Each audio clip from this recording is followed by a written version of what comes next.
Para ni sa mga tao na wala ganahi sa kuha, kanira maingon ako sa inyo.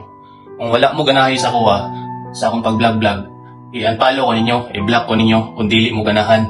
Atong sigbas sa kuha, kung unsay nakita ninyo sa kuha karon o kung unsay naabot na ako karon, nagpasalamat gud ko og labi na niabot ko sa tarong na pamilya. Or basig pud nagsakit ang iyong dughan kay nganong nausab na ko karon. Lahi na ni nga tawo nga nakita ninyo.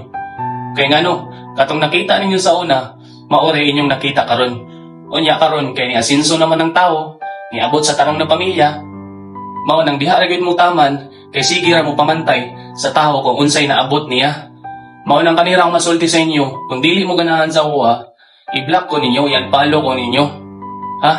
Unya paningkamot pud mo kung unsay inyong mga plano sa iyong kinabuhi. Dili kung sige ra mong himantay sa tawo nga medyo ni angat-angat gamay.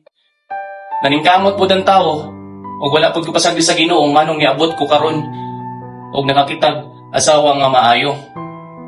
Sala ba na ako na nganong naingani ko. Ug isa pa sa tanan, wala pud ko'y gitamay nga tao. Kana ra siguro ba ng mga tao nga wala ganahay sa kuha mo ikusog manamay, kusog manghimantay sa tao nga wala nang hilabot ninyo. Mao. Katong sige hagit-hagit pud sa kuha nga moingon nga gusto gid makig boxing sa kuha, hagit-hagit. Ani ra sa imo adula. Cool di ay cool. Dili ko musukol kay wala ko'y mapala nimo. Katong amo ni Jason, for content rato na mo mga boxing, nagpa-hype ra mi diri sa social media para mailhan mi o para pud makalingaw mig tao o katong dula na mo nga part 1, nagpa-entrance mi ato kay amo ra pud gitabang sa tao nga angay pud tabangan.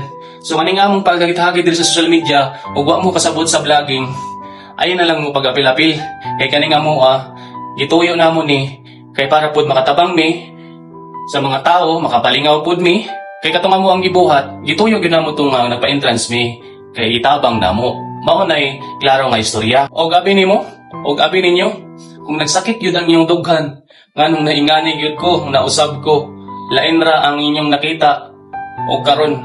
Og sa tinuod lang pud wala man pud ko nang inambog kung unsay naabot nako sa akong kinabuhi karon. Unya sala baday nako nga natarong ko na plaster ko karon. Abi niya mga soy, gitiman-an gyud nako na unsay akong giagihan og nagmahay ko nganong naingato ko sa una. Pero karon, nagpasalamat ko sa Ginoo og labaw sa tanan napalayo ko sa mga dautan. Mao nang kamo ayaw mo panghimantay. Pagtarong mo sa inyong kinabuhi o unsay inyong mga plano sa inyong kinabuhi para makalingkawas mo sa kalisod, paningkamot mo. Ayaw mo panghimantay sa tao nga naningkamot pud nga malambo o mapalayo sa bisyo nga dili mao. Pagtarong mo sa inyong kinabuhi o sa inyong mga plano sa inyong kinabuhi para makalingkawas mo sa kalisod, paningkamot mo. Ayaw mo panghimantay sa tao nga naningkamot pud nga malambo o mapalayo sa bisyo nga dili mao.